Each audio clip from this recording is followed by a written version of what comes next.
हमारे साथ फराह खान के हस्बैंड मौजूद हैं, उनके खावन एहसन जमील गुज्जर साहब हमारे साथ मौजूद है। एहसन जमील गुज्जर साहब, बहुत शुक्रिया शो में ज्वाइन करने के लिए। आपने वक्त निकाला अपना मौक़िफ़ देने के लिए। बराह रास्त इल्ज़ाम आपकी अहलिया पर लग रहा है कि उन्होंने 20 लाख डॉलर्स में, यानी उस वक्त 140-141 रुपए का डॉलर था, कोई 28 करोड़ रुपए में उन्होंने ये तोहफे बेचे, उमर फारूक ज़हूर को बेचे और कैश में पैसे लेने पर इसरार किया।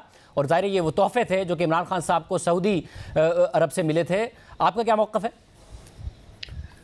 खान साहब शुक्रिया हमारा मौक़िफ़ लेने का, थैंक यू वंस अगेन।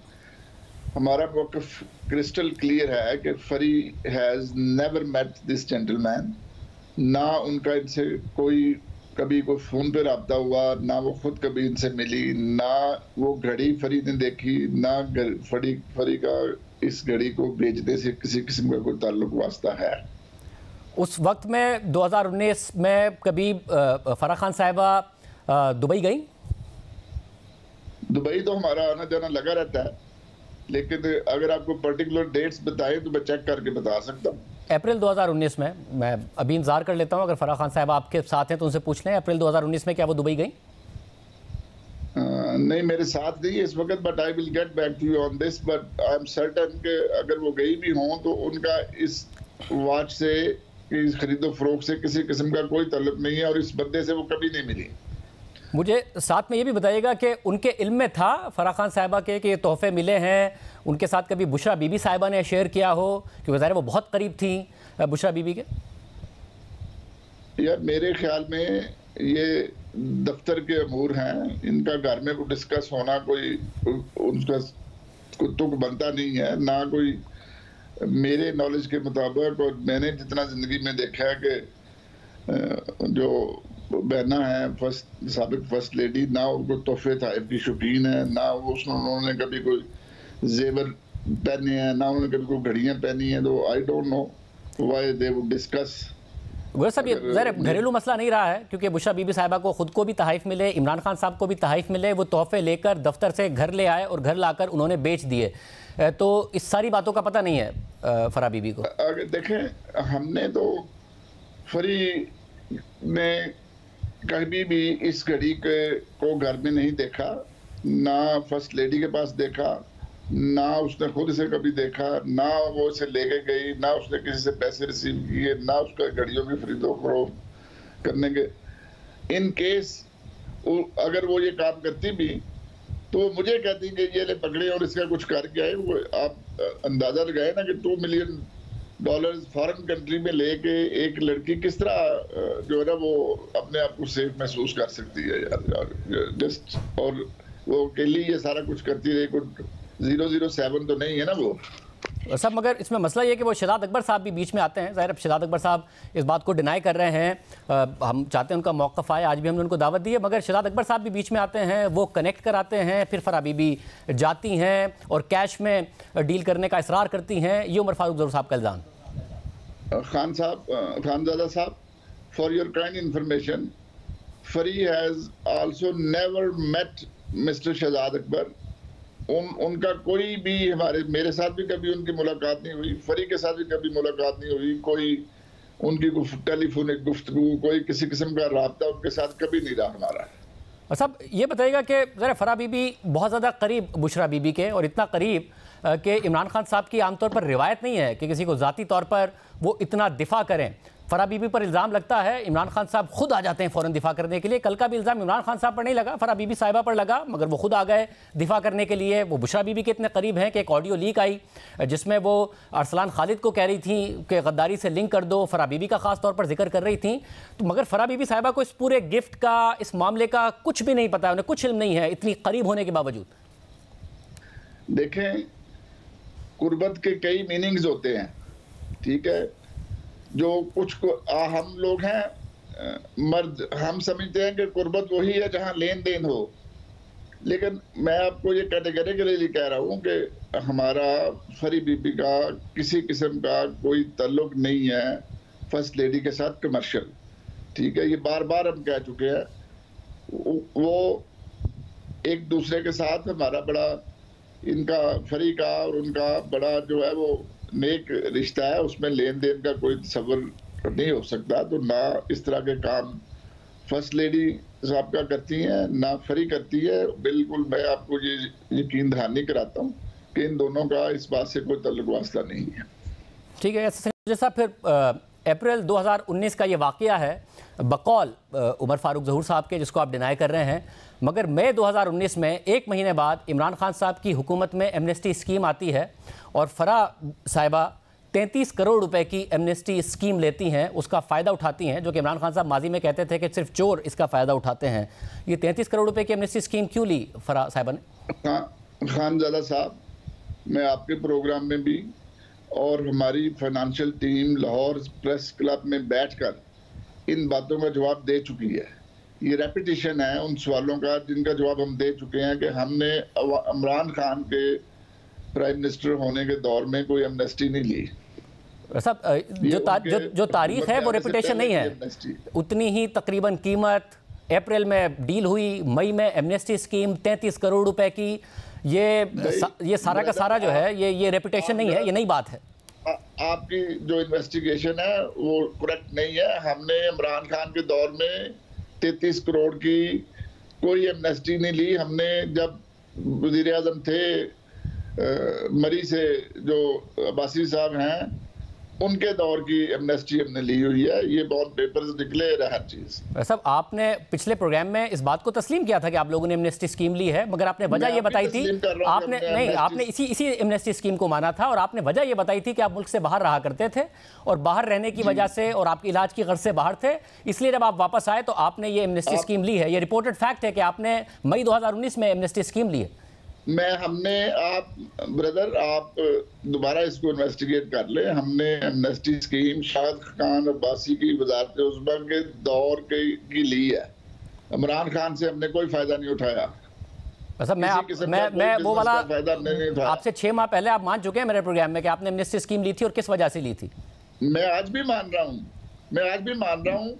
आप और एमनेस्टी स्कीम की बात कर रहे हैं, मैं और एमनेस्टी स्कीम की बात। इसमें एक मसला है क्योंकि आपने उस वक्त कहा था कि हम क्योंकि मुल्क से बाहर होते थे इलाज की वजह से, इसलिए वापस आए तो एमनेस्टी स्कीम लेनी पड़ी, जिसमें मैंने आपको करेक्ट किया था ये बात कह के कि फरा खान साहिबा ने जो 2018 में अपने असासे दिखाए थे वो 23 करोड़ रुपए थे और रिटर्न फाइल किए थे, मगर अचानक उन्होंने 33 करोड़ रुपए की अगले साल एमनेस्टी स्कीम ले ली थी। मैंने आपको काउंटर किया था इस बात पे कि जो आप कह रहे थे कि बाहर थे हम, फिर हम अचानक वापस आए तो फिर हमें इसलिए एमनेस्टी स्कीम लेनी पड़ी। ऐसा नहीं था, 1 साल के अंदर अंदर आपके असासे बढ़े और आपने उसका फायदा उठाया।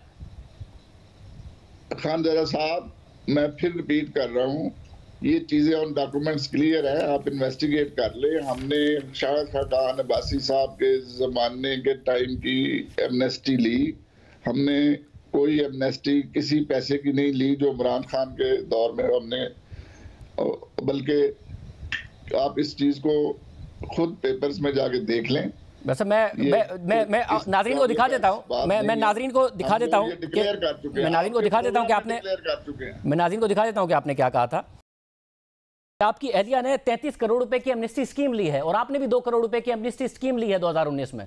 भाई, आप ये जो भी नैब ने पूछना है या FBI ने पूछना है वो हमसे पूछे मनी ट्रेल के, भाई ये पैसे आपके पास कहां से आए हैं। जो कि हमने बैंकों में जो ट्रांजैक्शंस की हैं, जो आपको कहने का मकसद है वो ये है कि बैंक आजकल 10 लाख रुपए अभी जमा नहीं करता जब तक उसके पास प्रूफ ना हो कि आप कहां से लेके आए हैं, according to state bank rules. हमारी मनी ट्रेल ऑलरेडी भी FBI के पास मौजूद है, मजीद भी हम हर जगह पे देने के लिए तैयार हैं। एमनेस्टी की भी हमने जस्टिफिकेशन ऑलरेडी FBI को पेश की है। अगर सब डॉक्यूमेंटेड है तो आपको एमनेस्टी की जरूरत ना पड़ती। अगर आपकी जो इनकम है वो बियॉन्ड मींस नहीं है और आपके असास से जस्टिफाइड हैं, तो आपने 33 करोड़ रुपए की आपकी एहलिया ने एमनेस्टी और 2 करोड़ रुपए की आपने एमनेस्टी क्यों ली? ये बड़ा अच्छा सवाल किया आपने। मैं ये बात टीवी पे एडमिट नहीं करना चाह रहा, कहना नहीं चाह रहा कि मैं 3-4 साल मुल्क से बाहर रहा हूँ, जिसमें मैं शदीद बीमारी का शिकार रहा और उस सिलसिले उन दिनों हम अपने टैक्सेस सही तरह जमा नहीं करा सके मेरी अदम मौजूदगी की वजह से मुल्क से। जब 2018 में हम लोग वापस आए, आके हमने सारा सिस्टम दोबारा शुरू किया, तो हमने टैक्सों को रीफाइल दोबारा से मुल्क में अपने टैक्स फाइल शुरू किए। ये भी चढ़े हुए सूरज की तरह एक यहाँ हकीकत है कि because of illness for 3 to 4 years I was not in the country. Sir मगर उन 3-4 साल में ठीक है, आपने 2016, 17, 18 में अपने रिटर्न्स फाइल नहीं किए, मगर 2018 में तो आपने रिटर्न्स फाइल किए और वो तकरीबन थे 21 करोड़ रुपए के, आपकी अहलिया ने भी किए, वो थे 23 करोड़ रुपए के। फिर इमरान खान साहब की 18 में हुकूमत आती है और 2021 तक उनके एसेट्स मल्टीप्लाई हो जाते हैं, 4 से 97 करोड़ पर पहुंच जाते हैं। और 2019 में वो इमरान खान साहब की ही एमनेस्टी स्कीम से फायदा उठाती है, जो कहते थे कि एमनेस्टी तो काला धन को सफेद करने के लिए करप्ट लोग लेते हैं। तो ये क्यों आपने किया 2019 में एग्जैक्टली? ये भी 200% जस्टिफाइएबल चीज है। हमारे जो फैमिली में तकसीम हुई उसमें से जो चीजें मेरे हिस्से में आई, जो चीजें हमने आपस में तकसीम की, वो चीजें जो कि हम फरी के अकाउंट में या फरी के मामलात में पहले वो डिक्लेयर नहीं थी, वो पैसा उसको मिला थ्रू बैंक मिला, उसके जरिए जो कुछ भी हुआ, जो हम फाइल नहीं कर सके। गुजर साहब, इनहेरिटेंस के लिए एमनेस्टी लेने की जरूरत नहीं पड़ती है, इनहेरिटेंस आप डिक्लेयर कर सकते हैं। नहीं देखें, अब आप एक ही सवाल लेके बैठ गए हैं कि एमनेस्टी क्यों ली। भाई एमनेस्टी हमने ली, वो लीगल थी लेना, हमने कोई लीगल काम नहीं किया।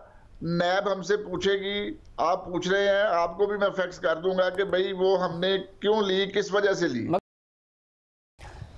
और फिर साथ में हमें ये भी बता दें गुजर साहब कि फिर मामला सिर्फ और सिर्फ उनका नहीं है, जो उनकी बहन है उनको फॉरेन रेमिटेंसेस में 2 साल में तकरीबन 8.5 करोड़ रुपए वसूल हुए, जो कि उन्होंने किए 84 मिलियन रुपीस, और वो रेमिटेंसेस के ज़रिए किए। और उनके असासे भी जो महज तकरीबन 5.5 करोड़ के थे, वो 2 साल में बढ़कर 13.5 करोड़ के हो गए। तो फराह खान साहिबा की बहन का भी मामला है वो, और उनका कोई और उनकी बहन जो है फर्स्ट लेडी कर रहे हैं, मेरी कर रहे हैं, किसकी बहन की बात कर रहे हैं? फराह खान साहिबा की बहन की बात कर रहा हूँ, मुसर्रत साहिबा, जिनका कोई बाहर डिक्लेयर्ड बिजनेस नहीं था, उनके पास भी अचानक पैसे आते हैं और उन पैसों को से उनके जो असासे हैं वो 5.5 करोड़ से 13.5 करोड़ रुपए पर पहुंच जाते हैं। ये कैसे हुआ? जो उनकी सिस्टर है, ठीक है, वो यूके में परमानेंट रेजिडेंट है यूके की, ठीक है, वहाँ उनका घर है, वो रहती हैं उधर। आई डोंट नो कि उनके जो बिजनेस अफेयर्स है वो मेरा या फरी का मामला नहीं है, ये उनका अपना मामला है। और मैं आपको ये यकीन दहानी कराता हूँ कि हमारा कोई लेना देना इस वार से नहीं है, और ना हमने इमरान खान के दौर की कोई एमनेस्टी ली। मतलब खान साहब तो बाकायदा दिफा करते हैं कि मेरे दौर में फराह खान साहिबा के असासे इसलिए इतने मल्टीप्लाई हो गए क्योंकि प्रॉपर्टी के कारोबार वालों के सबके मल्टीप्लाई हो गए थे, और एमनेस्टी स्कीम भी बार बार लेके आते थे। ठीक है ना मेरे भाई, मैं आपको अकाउंटेंट्स की बात बता रहा हूँ। हमने प्रेस क्लब में बैठकर, लाहौर प्रेस क्लब में बैठकर ये सारे डॉक्यूमेंट जर्नलिस्ट को रिवील किए। वैसा आपने मुझे पिछले प्रोग्राम में कहा था कि आप डॉक्यूमेंट भेजेंगे इस हवाले से, वो आपने नहीं भेजे थे, आप दोबारा भेज दीजिएगा। मैंने आवाम को दिखा दिया कि आपने लास्ट टाइम क्या कहा। डॉक्यूमेंट्स भेज दूंगा, ये डॉक्यूमेंट्स पब्लिक है, FBR के रॉकेट पे मौजूद हैं, फिर भी आपको ये भेज देंगे हम। फराह भी कहा था आपके प्रोग्राम में, ऐसा नहीं गुजर साहब, पिछले इंटरव्यू की बात से आप मुकर रहे हैं। आपने कहा था डॉक्यूमेंट भेजेंगे, आपने नहीं भेजे। आपने 6 माह पहले मेरे इंटरव्यू में कहा था कि आप 2 हफ्ते के अंदर अंदर पाकिस्तान वापस आएंगे, केसेस का सामना करेंगे। 6 महीने से पाकिस्तान आप आए नहीं है। अच्छा, आप खारजा साहब जो पाकिस्तान में हैं उनकी तो इज्जत महफूज रख नहीं सके, ठीक है। लोगों की पेंटें उतर रही हैं इस इंटीरियर मिनिस्टर के दौर में, लोगों को बिजलियां लग रही हैं, लोगों के साथ सेक्सुअल हरासमेंट हो रही है। तो मैं पागल हूं कि मैं इस इंटीरियर मिनिस्टर के होते हुए पाकिस्तान में आ जाऊं। अच्छा, इसमें मसला यह है कि जिन लोगों ने ये इल्जाम लगाया है, उन लोगों ने इल्जाम एजेंसियों पर लगाया है, और जिन बातों की वजह से लगाया है वो भी आपको पता है। तो आपने कौन से ऐसे बयानात दिए हैं, आपने ऐसे कौन से बयानात दिए? और पंजाब में तो इमरान खान साहब की हुकूमत है, पंजाब में तो इमरान खान साहब की हुकूमत है जी, पंजाब में तो इमरान खान साहब की हुकूमत है, और आप कौन सी ऐसी बातें कर रहे हैं जिसकी वजह से आपको एजेंसियों पर इल्जाम लगाना पड़ेगा? जिस एयरपोर्ट पे उतरना है वो पंजाब गवर्नमेंट की ज्यूरिसडिक्शन में तो नहीं आता ना। तो फिर इसका मतलब ये समझा जाए कि आप नहीं आएंगे पाकिस्तान वापस केसेस का सामना करने, जब तक इमरान खान वजीर आजम नहीं बनेंगे। जी इंटीरियर मिनिस्टर साहब जब तक ये कुर्सी पे मौजूद है, जिन्होंने ओपनली आपके प्रोग्राम में जियो पे, दुनिया के हर चैनल पे बैठ के ये धमकियां दी, मगर ऐसा सलीम गुजर साहब, आपने वादा किया था 6 माह पहले। जो वाकयात आप बता रहे हैं ये हैं पिछले 1.5 से 2 माह के। 6 माह पहले आपने वादा किया था, आप 2 हफ्ते में आ रहे हैं, आप नहीं आए। तो इसका मतलब है जब इमरान खान वजीर आजम होंगे, जब भी फराह खान साहिबा और सलीम गुजर साहब पाकिस्तान आएंगे और केसेस का सामना करेंगे, वरना नहीं करेंगे। साहब जब ये इंटीरियर मिनिस्टर उतरेगा हम पाकिस्तान आएंगे। के खिलाफ पंजाब में वापस परवेज इलाही साहब की हुकूमत आते ही एंटी करप्शन ने जो पहला काम किया वो फराह खान साहिबा के केसेस खत्म करने का किया। आपने देखा दोस्त मोहम्मद बाजारी को केस करके गिरफ्तार किया, दूसरों के खिलाफ केसेस बन रहे हैं, आपके केस सबसे पहले खत्म कराए इमरान खान साहब ने परवेज इलाही की हुकूमत से। मैं पंजाब गवर्नमेंट का नुमाइंदा नहीं हूँ, ना मैं इमरान खान साहब का नुमाइंदा हूँ, ना मैं तरीके इंसाफ का नुमाइंदा हूँ। सब मगर आप उनसे फायदा उठाने वाले तो है ना। उनके दौर में आपके असासे मल्टीप्लाई हुए, उनके वापस हुकूमत में आते ही आपके केसेस खत्म हो गए गुज्जर साहब। वो केस हाई कोर्ट में जाके खत्म हुआ है, आप रैपिड चेक कर लें। मगर एंटी करप्शन डिपार्टमेंट ने कहा ना कि उनके पास कोई इस हवाले से सबूत नहीं है, वो इसको आगे नहीं परसू करना चाहते, तभी खत्म हुआ है ना। बाकियों के बारे में तो नए नए केसेस खोल रहे हैं वो। तो भाई आप दोबारा इन्वेस्टिगेट करा लें, सबूत है ही नहीं है तो कहां से लाएं वो। तो आप खान साहब से कहते हैं ना कि ये मेरा केसेस खत्म ना कराएं, हम इसका आके सामना करेंगे। फिर स्टेटस ये है कि इमरान खान साहब हुकूमत में होंगे, आप फायदा उठाएंगे, आपके असासे मल्टीप्लाई होंगे, वो हुकूमत में नहीं होंगे, आप पाकिस्तान नहीं आएंगे, दोबारा हुकूमत में होंगे तो पाकिस्तान आएंगे। ये हमारा मुल्क है, हम हमारे असासे जो इमरान खान के दौर में कोई कंसिडरेबली नहीं बढ़े, ये कागज पे बात है, किसी किस्म का अपने इमरान खान से कोई फाइनेंशियल फायदा नहीं लिया। और साहब 23 करोड़ से, मैं बता देता हूँ आपको, 23 करोड़ से 97 करोड़ हो गए। और इमरान खान साहब ने टीवी पे आके दिफा किया कि फराह खान के असासे इसलिए बढ़ गए क्योंकि मेरे दौर में तो जो भी प्रॉपर्टी का काम करते थे सबके बढ़ गए। दुनिया में कोई एक मिसाल नहीं है कि मुल्क का सरबराह ये आके बता रहा हो कि जो प्रॉपर्टी का कारोबार करते थे, जो अशराफिया है, उन्होंने मेरे दौर में बड़ा फायदा उठाया है, और ये कह के वो फराह खान का दिफा कर रहा हो। ऐसा कहीं दुनिया में मिसाल नहीं है जो इमरान खान साहब ने किया उनके लिए।